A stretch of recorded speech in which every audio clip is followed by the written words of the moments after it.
Welcome to J news. ముందుగా headlines చూద్దాం. Communist దిగ్గజం సీతారాం ఏచూరి కన్నుమూత. కొంతకాలంగా శ్వాసకోశ ఇన్ఫెక్షన్లతో బాధపడుతున్న సీతారాం ఏచూరి ఎయిమ్స్ లో చికిత్స పొందుతూ మధ్యాహ్నం తుది శ్వాస విడిచిన వైనం. వామపక్ష శ్రేణుల్లో విషాదం. కేంద్ర మంత్రి రామ్మోహన్ నాయుడుకి కీలక పదవి. ఆసియా పసిఫిక్ సభ్య దేశాల చైర్మన్ గా రామ్మోహన్ నాయుడు ఎన్నిక. ఢిల్లీలో జరుగుతున్న రెండో ఆసియా పసిఫిక్ మంత్రుల స్థాయి సదస్సు. రామ్మోహన్ నాయుడు పేరును సింగపూర్ ప్రతిపాదించగా బలపరిచిన భూటాన్. సిజేఐ చంద్రచూడ్ నివాసంలో గణపతి పూజకు హాజరైన ప్రధాని మోదీ. దేశవ్యాప్తంగా కొనసాగుతున్న గణేశ్ ఉత్సవాల సందడి. ఈ క్రమంలో సిజేఐ ఇంట గణపతి పూజలో పాల్గొన్న ప్రధాని మోదీ. తమ నివాసానికి విచ్చేసిన ప్రధాని మోదీకి సాదర స్వాగతం పలికిన సిజేఐ దంపతులు. పాడి కౌశిక్ రెడ్డి ఇంటి వద్ద ఉద్రిక్తత. అరకపూడి గాంధీ అరెస్ట్. పాడి కౌశిక్ రెడ్డి నివాసానికి వచ్చిన అరకపూడి గాంధీ కౌశిక్ రెడ్డి ఇంట బయట అనుచరులతో కలిసి బైఠాయింపు. కౌశిక్ రెడ్డి ఇంటి గేటును ఎక్కేందుకు ప్రయత్నించిన గాంధీ అనుచరులు. ప్రజాస్వామ్యంలో తండుకోవడం గుద్దుకోవడం ఇష్యూ కాదన్న కౌశిక్ రెడ్డి. అరకపూడికి దమ్ముంటే ఉప ఎన్నికలకు వచ్చి సత్తా చాటాలని సవాల్. పూటకో మాటి మారే బ్రోకర్ గాంధీ అంటూ తీవ్ర వ్యాఖ్యలు.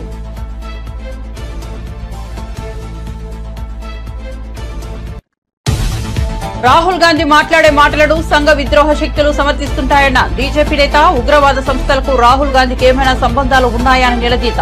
హైడ్రా పేరుతో నాటకాలు ఆడుతున్నారని బండి సంజయ్ ఆగ్రహం.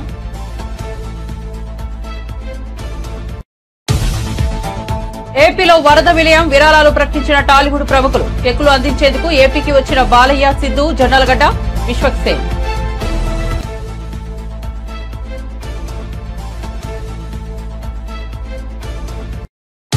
ఇక వార్త వివరాల్లోకి వెళ్తే వామపక్ష దిగ్గజం సిపిఎం జాతీయ ప్రధాన కార్యదర్శి సీతారాం ఏచూరి కన్నుమూశారు. కొంతకాలంగా శ్వాసకోశ సంబంధిత సమస్యలతో బాధపడుతున్న ఆయన ఢిల్లీలోని ఎయిమ్స్ లో చికిత్స పొందుతూ మధ్యాహ్నం తుదిశ్వాస విడిచారు. శ్వాసకోశ ఇన్ఫెక్షన్ కారణంగా సీతారాం ఏచూరి ఆగస్టు 19న ఎయిమ్స్ లో చేరారు. గత కొన్ని రోజుల నుంచి ఆయన ఆరోగ్య పరిస్థితి క్షీణిస్తూ వస్తోంది. ఎయిమ్స్ వైద్యులు ఆయనకు వెంటిలేటర్ అమర్చి చికిత్స అందిస్తున్నారు. సీతారాం ఏచూరి 1952 ఆగస్టు 12న చెన్నైలో జన్మించారు. ఆయన తల్లిదండ్రులు కల్పకం సర్వేశ్వర సోమయాజులు ఏపీలోని కాకినాడకు చెందినవారు. చెన్నైలో పుట్టిన సీతారాం ఏచూరి హైదరాబాద్ లో విద్యాభ్యాసం చేశారు. ఢిల్లీలోని సెయింట్ స్టీఫెన్ కాలేజీలో బీఏ ఎకనామిక్స్ చదివారు. ఎమ్మెల్యే కౌశిక్ రెడ్డి ఇంటిపై కాంగ్రెస్ శ్రేణులు దాడి చేయడం పట్ల టీపీసీసీ చీఫ్ మహేష్ కుమార్ గౌడ్ స్పందించారు. ఈ సందర్భంగా ఆయన ఢిల్లీలో మాట్లాడుతూ రాజకీయాల్లో విమర్శలు సద్విమర్శలు సర్వసాధారణమని అన్నారు. ముఖ్యంగా విమర్శలు చేసే సమయంలో భాష చాలా ముఖ్యమని పేర్కొన్న దాడులు ప్రతిపాదనలను ఏ ఒక్కరూ సమర్థించారని అన్నారు. అయినా కౌశిక్ రెడ్డిపై దాడితో కాంగ్రెస్ పార్టీకి ఎలాంటి సంబంధం లేదని తెలిపారు. అరకపూడి గాంధీ టెక్నికల్ గా బీఆర్ఎస్ సభ్యుడేనని నిబంధనల మేరకే ఆయన వీఎస్సీ చైర్మన్ అయ్యారని మహేష్ కుమార్ గౌడ్ స్పష్టం చేశారు. ఎలక్షన్లో చెప్పినారు మీ వాళ్ళ స్థానం ఏందని, 0 స్థానం ఇచ్చి మీ స్థానం ఇదని చెప్పినారు. ఇంకా తెలంగాణ రాష్ట్రంలో బీఆర్ఎస్ పార్టీ గతంలో టీఆర్ఎస్ పార్టీ మనగడ సాగిస్తుందని నేను అనుకోవట్లేదు. డెఫినెట్గా నాయకుడు నమ్ముకున్న నాయకుడు సరైన మార్గం నడినప్పుడు ఆ వ్యక్తులు వేరే నాయకత్వం వైపు చూస్తారు. అందుకే మా వైపు వస్తూ ఉన్నారు. తెలంగాణ హైకోర్టు ఆదేశాలు కానీ ఆ తర్వాత స్పీకర్ తీసుకునేటువంటి చర్యల ఆధారంగా తెలంగాణలో ఉప ఎన్నికలు వస్తే మీ పార్టీ ఎదుర్కోవడానికి సిద్ధంగా ఉందా? ఉప ఎన్నికలు వస్తాయని నేను అనుకోవట్లేదు. నిజంగా కూడా వస్తే ఏ ఎన్నిక జరిగినా ఆ సీటు మా ఖాతాలోనే పడుతుంది. Thank you. మా చివరి ప్రశ్న, మీ పార్టీలో చేరిన బీఆర్ఎస్ ఎమ్మెల్యేకు మీరు బీఎస్సీ ప్రెసిడెంట్ పోస్ట్ ఇచ్చారు, ఇది కరెక్టేనా? టెక్నికల్గా వారు ఉన్న పార్టీ ఏది? బీఆర్ఎస్ పార్టీలో ఉన్నాడు. బీఆర్ఎస్ పార్టీకి చెందినటువంటి వ్యక్తికే పిఎస్సీ ఇచ్చినారు, ప్రతిపక్షానికి ఇవ్వాలి కాబట్టి. సో టెక్నికల్గా అవన్నీ టెక్నికల్గా పరిస్థితి ఏ రకంగా సూచిస్తుందో ఆ రకంగానే చేయడం జరిగింది. Thank you. పిసిసి అధ్యక్షుడు అయిన తర్వాత మొదటిసారిగా పెద్ద ఆయన ఆశీర్వాదం తీసుకోవాలని మా ఏఐసిసి అఖిల భారత అధ్యక్షుడు మల్లికార్జున్ ఖర్గే గారిని కలిసి వారి ఆశీర్వాదం తీసుకోవడం జరిగింది. సుదీర్ఘమైనటువంటి రాజకీయ చరిత్ర, దాదాపు 60 ఏళ్ల పాటు రాజకీయాలు ఉండడం అనేది ఒక అరుదైనటువంటి విషయం. అలాంటి మహానాయకుడు వాళ్ళ ఏఎస్ అధ్యక్షుడిగా ఉన్నారు. ఆయన కలిసినప్పుడు మనస్ఫూర్తిగా ఆశీర్వాదం ఇవ్వడమే కాకుండా ఇదొక చక్కటి అవకాశం అన్ని వర్గాల వారిని కలుపుకొని కాంగ్రెస్ పార్టీని బలోపేతం చేయడానికి శ్రమ పడాల్సిందిగా వారు సూచనలు ఇవ్వడం జరిగింది. వారి సూచన మేరకు రాష్ట్రంలో ఉన్నటువంటి కాంగ్రెస్ పార్టీ కార్యకర్త అట్టడుగున బూత్ స్థాయిలో ఉన్నటువంటి కార్యకర్త మొదలుకొని సీనియర్ నాయకులు అందరూ కూడా కలుపుకొని పార్టీని బలోపేతం చేయడం కాకుండా వచ్చే ఎన్నికల్లో ఇప్పుడు వచ్చిన సీట్ల కన్నా అత్యధిక సీట్లు గెలిచి మళ్ళీ రాష్ట్రంలో అధికారం రావడం, అదేవిధంగా ఈ దేశం మా భవిష్యత్తు అని ఎదురు చూస్తున్నటువంటి రాహుల్ గాంధీ గారిని దేశ ప్రధానిగా చేయడమే లక్ష్యంగా ముందుకెళ్తాం. ప్రముఖ రాజకీయవేత్త వామపక్ష యోధుడు సిపిఎం ప్రధాన కార్యదర్శి సీతారాం ఏచూరి మృతి పట్ల సిపిఐ జాతీయ కార్యదర్శి నారాయణ సంతాపం ప్రకటించారు. ఆయన మృతి వామపక్ష ఉద్యమానికి తీరని లోటని, చాలా బాధాకరమని నారాయణ అన్నారు. ఏచూరితో కలిసి అనేక జాతీయ అంతర్జాతీయ సమావేశాల్లో పాల్గొన్నట్టు నారాయణ తెలిపారు. ఈ మేరకు ఆయన వీడియో సందేశం విడుదల చేశారు. భాష తెలుగు, ఇంగ్లీషుతో పాటు దాదాపు 8 భాషల్లో ఆదిత్యని ఉపన్యాసించేవాడు. విద్యార్థి దశ నుంచి వామపక్ష ఉద్యమానికి అంకితమై ఇక్కడ సిపిఎంలో క్రియాశీల పాత్ర వహించాడు. సిపిఎంలో ఉన్నటువంటి అనేక సైద్ధాంతిక పద్ధతుల్లో ఆయన నిష్ణాతుడు. యూపీఏ ప్రభుత్వం 1లో ఆయన ఒక సిద్ధాంతాన్ని, తన ప్రణాళికని తయారు చేసినటువంటి వ్యక్తి ఆయన. అంతేవల్ల అంతర్జాతీయ స్థాయిలో, జాతీయ స్థాయిలో కూడా వామపక్ష ఉద్యమానికి ఆయన పెరగలిగినవాడు. చాలా ప్రచారం అందరికీ బాగా తెలుసు. జాతీయ స్థాయిలో, అంతర్జాతీయ స్థాయిలో సమావేశాల్లో కూడా నేను ఆయనతో కలిసి పాల్గొనడం జరిగింది. ఒక సోవియట్ యూనియన్లో, వియత్నాంలో వాటిలో కూడా. ఇది ఒక విధంగా చెప్పాలంటే సిపిఎంకే కాకుండా వామపక్ష ఉద్యమానికి తీవ్రమైన లోటు. ఆయన మరణం అనేది చాలా తీవ్రమైన నష్టం సిపిఎంకు, అదే ప్రజాతంత్ర ఉద్యమానికి, లౌకిక వ్యవస్థకి చాలా నష్టం.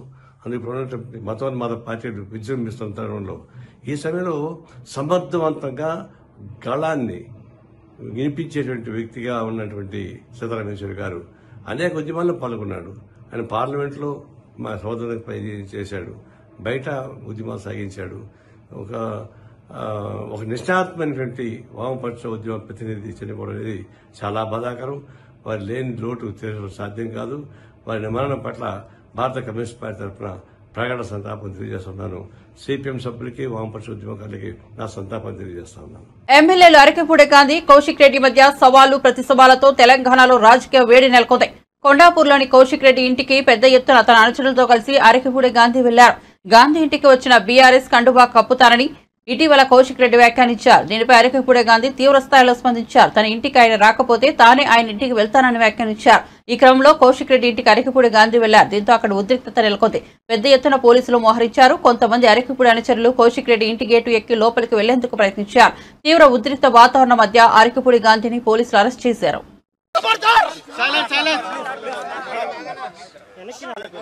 మా శ్రేయోభిలాషి కేసీఆర్ గారు వీడి దొంగని గమనించలేక, ఈ దొంగని గమనించలేక, కోవట్టని తెలుసుకోలేక పార్టీ నాశనం చేస్తున్నటువంటి సందర్భాన్ని గుర్తించలేక వీడు పనికొస్తాడు, అప్పుడప్పుడు 4 విషయాలు చెప్తున్నాడు కదా అని పార్టీలో స్థానం ఇచ్చారు. పార్టీలో స్థానం ఇచ్చినప్పటి నుంచి వీడి వ్యవహార శైలి మీ అందరికీ కూడా తెలుసు. గతంలో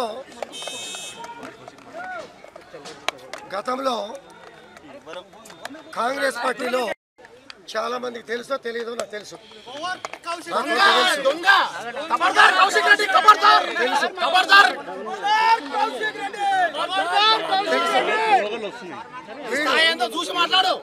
కాంగ్రెస్ పార్టీలో జరుగుతున్నటువంటి విషయాలు వీడు బాత్రూమ్ లోకి వెళ్ళి ఇతర పార్టీలకు చెప్పే కోవట్టు వీడు.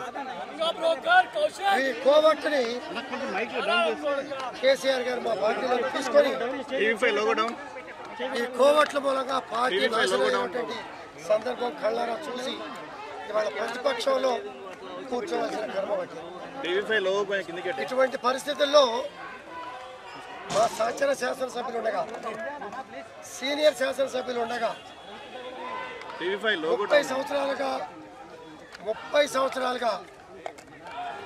శాసనసభ్యులుగా క్రమశిక్షణ ఈ కోవటివాడు ఈ దొంగ మా మీద ప్రాంతీయ విభేదాలు కూడా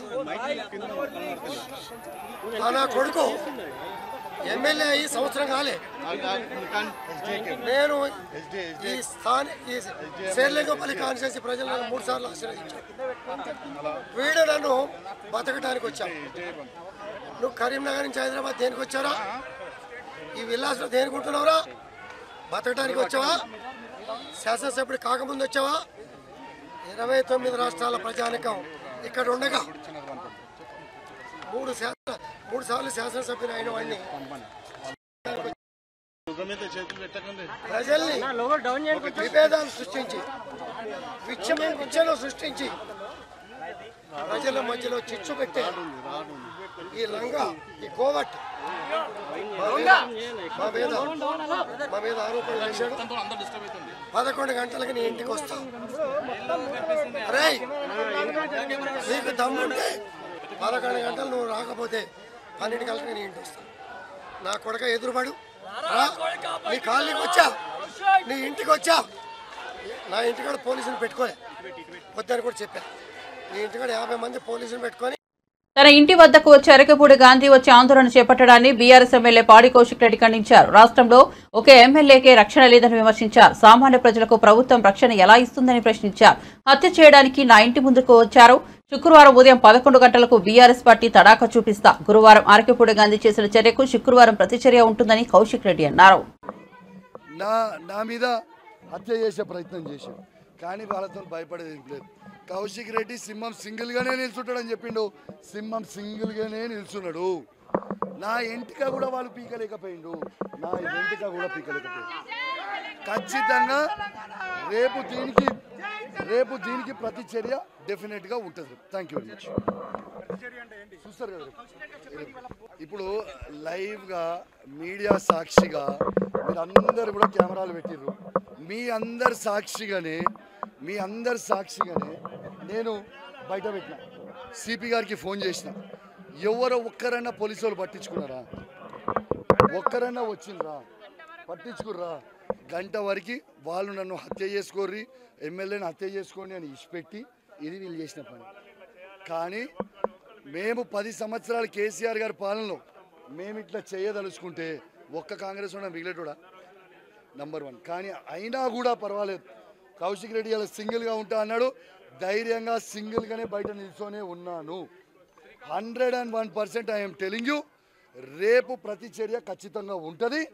రేపు గాంధీకి నేను ఏందో సినిమా చూపిస్తా. నీకే అంత తీటుంటే నాకెంత తీటుంటుంది అనేది నేను రేపు చూపిస్తా. రేపు చేసుకుందాం. రేపు మేము వస్తామని చెప్పినాం. మీ ఇంటికి బరికి వస్తాడు. రేపు చూస్తారు మీరు ప్రతిచర్య ఎట్లుంటుందో. రేపు అరే బతుకొచ్చి నేను నికార్సైన తెలంగాణ బిడ్డని, నేను హైదరాబాద్ గడ్డ మీద పుట్టినోని, తెలంగాణ బిడ్డని. నీలక్క కృష్ణా జిల్లాల నుంచి ఇడికి బతకనికే నేను రాలేదు. నువ్వు మా దగ్గరికి బతకనికి వచ్చినావు బిడ్డ. నిన్ను ఉరికియకపోతే, అదే గాంధీ గుర్తుపెట్టుకో, నిన్ను నేను ఉరికియకపోతే నా పేరు కౌశిక్ రెడ్డి కాదు. నువ్వు వెయిట్ అండ్ వాచ్. నిన్ను ఖచ్చితంగా ఉరికిస్తా. రాసి పెట్టుకోను. Just wait and watch. ఎట్లుంటుందో సినిమా అనేది చూపిస్తా. ఇలా వాళ్ళు చేసిన దాడి ఒక్కసారి మీకు మీడియా ద్వారా యావత్ తెలంగాణ ప్రజలకు చూపిస్తా. ఒక నిమిషం, మా కార్యకర్తలను చేసిన ఒక నిమిషం, మా దాడి మళ్ళీ చూడండి. మహిళలను చూడకుండా కూడా మహిళల మీద కూడా చేయలేసిరు. ఒక్కసారి చూడండి. ఇది పెద్ద మనిషి ఉంటాడు, మా నాన్నగారు ఉంటారు. ఒక్కసారి ఈ రూమ్ మీద దాడి చూడండి ఏ విధంగా పగలగొట్టిర్రో.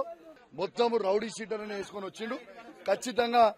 ఖచ్చితంగా దీనికి ప్రతిచర్య ఖచ్చితంగా ఉంటుంది. అలా డౌట్ ఏం లేదు. సరే రేపు చూపిస్తాం మేమేందో. Tomorrow will show you. Thank you very much. లైవ్గా సిపి గారికి మీ సాక్షిగానే మాట్లాడినా ఏం రెస్పాండ్ కాలేదు.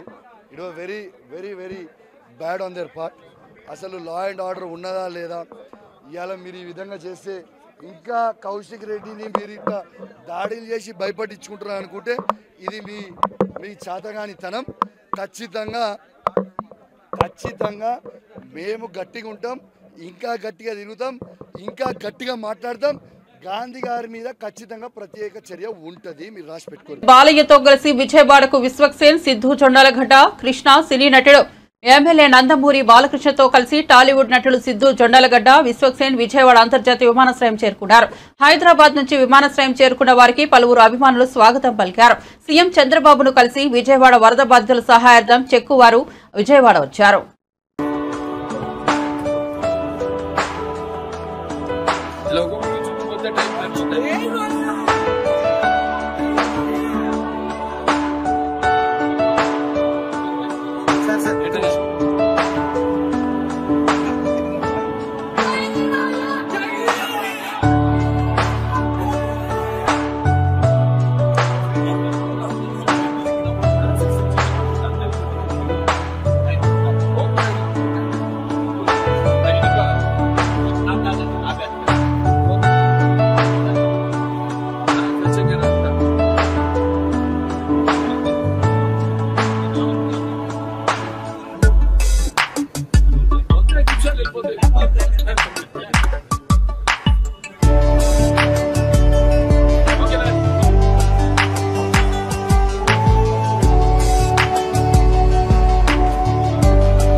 కాంగ్రెస్ పార్టీ అగ్రనాయకుడు రాహుల్ గాంధీ దేశాన్ని వదిలి వెళ్లిపోవాలని కేంద్ర సహాయ మంత్రి బండి సంజయ్ డిమాండ్ చేశారు. కాంగ్రెస్ ఇటాలియన్ పార్టీ అని ఆరోపించారు. బండి సంజయ్ హైదరాబాద్ లోని రామ్ గోపాల్పేటలో సభ్యత్వ నమోదు కార్యక్రమంలో పాల్గొన్నారు. ఈ సందర్భంగా ఆయన మాట్లాడుతూ రాహుల్ గాంధీ చేసిన వ్యాఖ్యల గురించి దృష్టి మళ్లించేందుకే బీఆర్ఎస్ కాంగ్రెస్ ఎమ్మెల్యేలు కొత్త నాటకానికి తెరలేపారన్నారు. రాహుల్ గాంధీ మాట్లాడే మాటలను దేశద్రోహ సంఘద్విద్రోహ శక్తులు సమర్థిస్తుంటాయని, ఇలా సమర్థించడం వెనుక ఆంతర్యం ఏమిటో చెప్పాలని నిలదీశారు. ఉగ్రవాద సంస్థలకు రాహుల్ గాంధీకి ఏమైనా సంబంధాలు ఉన్నాయా అని ప్రశ్నించారు.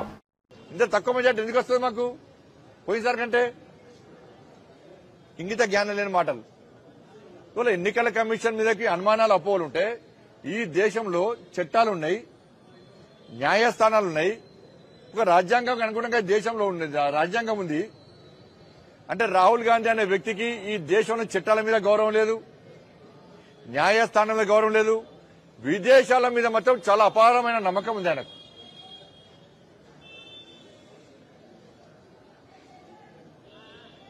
ఇవాళ సర్దార్జీలు సిక్కు సమాజం తలపాగా పెట్టుకునేటువంటి స్వేచ్ఛ లేదట, కడం పెట్టుకునే స్వేచ్ఛ లేదట. మీ నాయనమ్మనే సిక్కులను ఊచకోత కోసిన విషయాన్ని రాహుల్ గాంధీ అనే వ్యక్తి మర్చిపోయింటున్నాడు. సిక్కులను జలియన్ వాలాబాగ్ తర్వాత సిక్కులను ఊతకోత కోసింది ఎవరు? మీ నాయనమ్మనే ఇందిరాగాంధీ గారే కోసింది. ఇవాళ మీ భారతదేశ సమాజం సర్దార్జీలను, సిక్కు సమాజాన్ని ఒక సర్దార్ భగత్ సింగ్ గా, ఛత్రపతి శివాజీ మహారాజుగా, ధర్మ రక్షకుడుగా ఈ భారతదేశ సమాజం భావిస్తారు. ఇవాళ ఆ గౌరవం ఇక ఈ దేశంలో ఉంది. సిక్కుల గురించి, సర్దార్జీల యొక్క ఆత్మ గౌరవం గురించి, వాళ్ళ మనోభావం నుంచి మాట్లాడే అర్హత కాంగ్రెస్ పార్టీకి లేదు, రాహుల్ గాంధీ లేరు. మీ కుటుంబమే ఊచకొత్త కోసిరు. ఇవాళ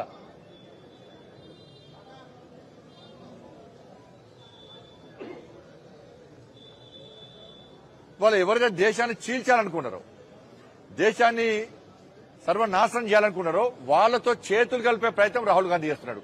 ఇవాళ మీరు చూడండి, మాకు ప్రత్యేక దేశం కావాలని చెప్పి ఈ దేశంలో విధ్వంసం సృష్టించినటువంటి దేశద్రోహ టెర్రరిస్టు సంస్థలన్నీ కూడా రాహుల్ గాంధీని సమర్థిస్తున్నాయి. ప్రత్యేక దేశం కావాలి అని దేశాన్ని చీల్చేటువంటి టెర్రరిస్టు గ్రూపులన్నీ కూడా రాహుల్ గాంధీని సమర్థిస్తున్నాయంటే టెర్రరిస్టులతో రాహుల్ గాంధీ సంబంధాలు ఉన్నాయా లేవా? టెర్రరిస్టుల మద్దతు తీసుకోవడానికి రాహుల్ గాంధీ ముందుకు వస్తున్నా లేదా?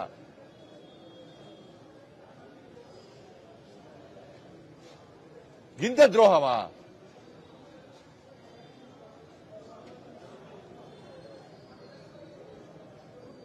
ఇండియన్ నేషనల్ కాంగ్రెస్ కాదు, Italy national Congress. Italy brand. ఆయన ఇక్కడ పుట్టినోడు కాదు, ఈ దేశం గురించి తెలిసినోడు కాదు.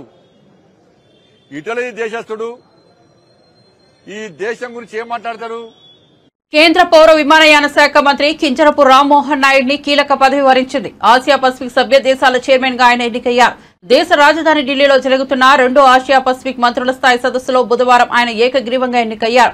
రామ్మోహన్ నాయుడు పేరును సింగపూర్ ప్రతిపాదించగా భూటాన్ బలపరిచింది. మిగతా సభ్య దేశాలని ఆమోదం తెలపడంతో ఆయన ఎన్నిక ఏకగ్రీవమైంది. దేశం తరపున తనకు దక్కిన ఈ అరుదైన గౌరవం పట్ల రామ్మోహన్ నాయుడు హర్షం వ్యక్తం చేశారు. దేశం తరపున తనకు దక్కిన ఈ గౌరవాన్ని తాను బాధ్యతగా స్వీకరిస్తానని అన్నారు. విమానయాన రంగాన్ని సాధారణ ప్రజలకు మరింత అందుబాటులోకి తేవడంతో పాటు సభ్య దేశాల మధ్య రాకపోకలను మరింత సులభతరం చేసేందుకు కృషి చేస్తానని తెలిపారు. Aviation industry has taken flight driven by innovation, ambition and a commitment to reach unprecedented heights. Our aviation market has been growing at an impressive rate of approximately 10 to 12% annually, driven by government policies that support regional connectivity. India's airport infrastructure has expanded significantly in the past decade, with the number of operational airports growing from 74 in 2014 to 157 in 2024. And we have an ambitious plan of scaling this up to 350 to 400 airports by 2047. With our interventions, the domestic air passengers have more than doubled in last span of 10 years, from 67 million in 2014 to 152 million right now. The fleet size of scheduled airlines in the country has also increased from 400 in 2014 to up to 800 in 2024. And we have more than 1,200 aircrafts in order right now, which was collectively placed by our domestic carriers. Today, India stands as the 3rd largest domestic aviation market and one of the fastest growing markets globally. We are also committed to building world-class airports like the upcoming airports in Bhogapuram in Andhra Pradesh, Noida Airport in Uttar Pradesh, and Navi Mumbai Airport in Maharashtra, which are set to revolutionize regional connectivity with state-of-the-art facilities and infrastructure. My vision is to transform India into a global aviation hub by modernizing existing facilities and constructing new ones to meet the growing demands of both domestic and international travelers. Also utilizing this platform, I would like to emphasize that India's commitment towards air connectivity is not only limited to our airspace only. We look at it as a shared responsibility for the growth of the region as a whole. With that perspective, I would highlight some of the impactful advancements that India has made in strengthening domestic aviation, which can be adopted for the greater region. The Government of India in last 10 years has worked diligently to make flying accessible to all its citizens. We are guided by the vision of ease of flying. వరద బాధితులకు అన్ని విధాల అండగా నిలుస్తున్న ప్రభుత్వంపై వైఎస్ఆర్సీపీ అధినేత జగన్ విమర్శలు చేయడాన్ని MLA Ganta Srinivasarao తీవ్రంగా తప్పుబట్టారు. వైఎస్ఆర్సీపీని 151 సీట్ల నుంచి 11 సీట్లకు పరిమితం చేయడంతో ప్రజలపై జగన్ కక్ష కట్టి తప్పుడు ఆరోపణలు చేస్తున్నారని దుయ్యబట్టారు. వైఎస్ఆర్సీపీ మునిగిపోతున్న పడవ అన్న గంటా శ్రీనివాసరావు కూటమి పార్టీల గేట్లు ఎత్తితే జగన్ తప్ప వైఎస్ఆర్సీపీలో ఎవరూ ఉండరని అన్నారు. ఏదైనా అక్కడ ఫెయిల్ అయింది, నిజంగా ఫెయిల్ అయింది అనుకోండి, ఫెయిల్ అయితే ముఖ్యమంత్రి గారు చెప్పారు ఫస్ట్లో కొంచెం లెథర్జెటిక్గా ఉన్నదని చెప్పని పాపడ్డారు, ఒకరి ఆఫీసర్ అరిచారు. అటువంటి ల్యాప్సెస్ ఉంటే దాన్ని రెక్టిఫై చేయొచ్చు. బట్ చివరికి ఇది వరదలు ఆయన సృష్టించాడు, వర్షం ఈయనే కురిపించాడు, ఫ్లడ్స్ ఈయనే తెప్పించాడు. చివరి ఆయన ఇంటిని కాపాడుకోవడానికి వరదలు విజయవాడకు వదిలేశారంటే ఇటువంటి బాధ్యతారాహిత్యంగా ఉండే వ్యక్తుల్ని ఏ విధంగా చేయాలి? అసలు దానికి ఏదన్నా ఇటువంటి పొలిటికల్ పార్టీస్ మీద కొన్ని బ్యాన్ లాంటివి పెట్టాల్సిన అవసరం కూడా ఉందని నా ఉద్దేశం.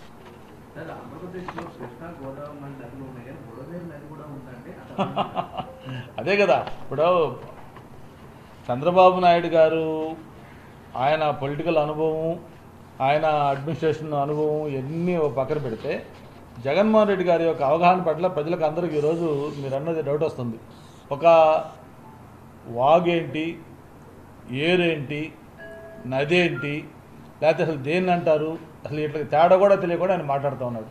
ఆయన అవగాహన అది. ఎవరో స్క్రిప్ట్ ఇస్తారు, ఆ స్క్రిప్ట్ చదవాలి, ఆ స్క్రిప్ట్ ఇచ్చేవాడికి అవగాహన ఉంటే ఏదో ఒకటి కరెక్ట్ పాయింట్లు వస్తాయి, లేకపోతే ఇటువంటి అబాస్పాలే మాటలు మాట్లాడుతూ ఉంటారు. ఇప్పుడు జరుగుతున్న సిచ్యువేషన్ ఏంటి? ఇప్పుడు విజయవాడలో లక్షలాది మంది ప్రజలు ఆ వరద బాధితులకి ఇదయ్యి వాళ్ళు ఇబ్బంది పడుతూ ఉంటే ఆయన హుటాహుటిన నందిగాం సురేష్ గారు జైల్లో ఉంటే ఆ పరామర్శకు వెళ్ళాడు. ఆయన కన్సర్న్ ఏంటి అర్థమవుతా ఉంది. ఈరోజు జగన్మోహన్ రెడ్డి గారు ఇప్పటికైనా ఒక ప్రజానాయకుడు అయితే ప్రజల కష్టాల్లో ఉంటే ఆ ప్రజలకు ఒకరోజు ఏదో మొక్కుబడితంతగా వచ్చాడు, మాట్లాడాడు, వాళ్ళతో కాసేపు అయ్యి చెప్పాడు. దానికి తోడు ఏదైతే మీకు తెలుసో ఆ పత్రిక టీవీల్లో ఏ విధంగా వార్తలు వేస్తూ ఉన్నారు, ఏ విధంగా విషం చెంపుతున్నారు, ఇవి కూడా మనం చూస్తూ ఉన్నాం. చేస్తున్న సహాయాన్ని మర్చిపోయారు. ఈరోజు స్వచ్ఛంద సంస్థలు చేస్తూ ఉన్నారు, అధికారులు చేస్తూ ఉన్నారు, ప్రజాప్రతినిధులు చేస్తున్నారు. ఎన్డీఆర్ఎఫ్ టీమ్స్, నేను మొన్న ఆయనతో మాట్లాడా, ఎన్డీఆర్ఎఫ్ చీఫ్తో కూడా మాట్లాడా. వాళ్ళు పడ్డ కష్టం 6-7 రోజులు 7 రోజులు నీళ్లలో ఉండుంటే వాళ్ళు కూడా మనుషులే, వాళ్ళు కూడా ఇదే జబ్బులు బాగా పడతా ఉన్నారు.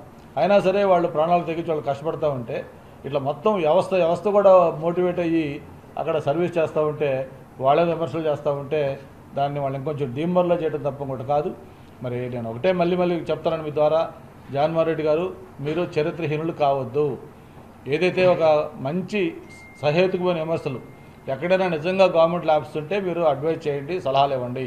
అంతే తప్ప చేస్తున్న సహాయం మీద వాళ్ళు నిరుత్సాహపరిచే విధంగా వాళ్ళ మీద రాళ్ళు వేస్తే చివరికి మీరే మునిగిపోతారు తప్ప ప్రజలు అన్నీ కూడా గమనిస్తూ ఉన్నారు.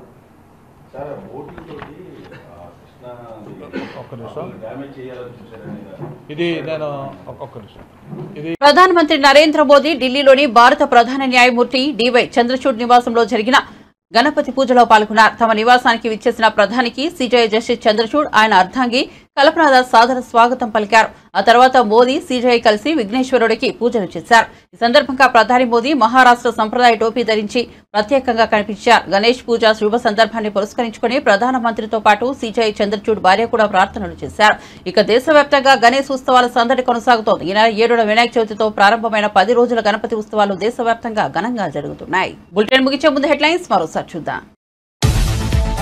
కమ్యూనిస్టు దిగ్గజం సీతారాం ఏచూరి కన్నుమూత. కొంతకాలంగా శ్వాసకోశ ఇన్ఫెక్షన్లతో బాధపడుతున్న సీతారాం ఏచూరి ఎయిమ్స్ లో చికిత్స పొందుతూ మధ్యాహ్నం తుది శ్వాస విడిచిన వైనం. వామపక్ష శ్రేణుల్లో విషాదం.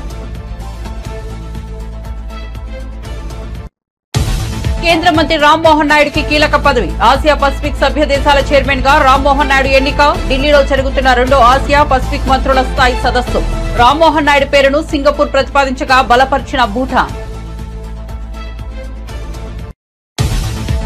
సిజేఐ చంద్రచూడ్ నివాసంలో గణపతి పూజకు హాజరైన ప్రధాని మోదీ. దేశవ్యాప్తంగా కొనసాగుతున్న గణేశ్ ఉత్సవాల సందడి. ఈ క్రమంలో సిజేఐ ఇంట గణపతి పూజలో పాల్గొన్న ప్రధాని మోదీ.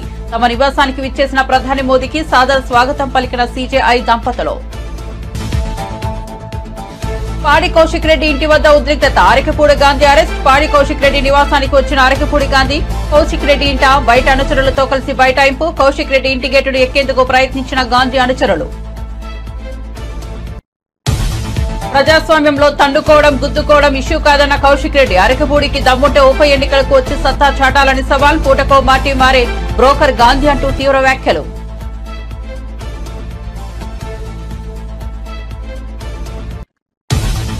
రాహుల్ గాంధీ మాట్లాడే మాటలను సంఘ విద్రోహ శక్తులు సమర్థిస్తుంటాయన్న బీజేపీ నేత. ఉగ్రవాద సంస్థలకు రాహుల్ గాంధీకి ఏమైనా సంబంధాలు ఉన్నాయా అని నిలదీత. హైడ్రా పేరుతో నాటకాలు ఆడుతున్నారని బండి సంజయ్ ఆగ్రహం.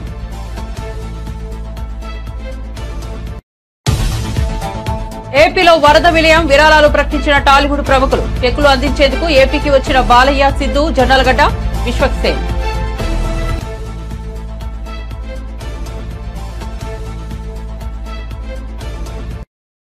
మరిన్ని అప్డేట్స్ కోసం చూస్తూనే ఉండండి జే న్యూస్.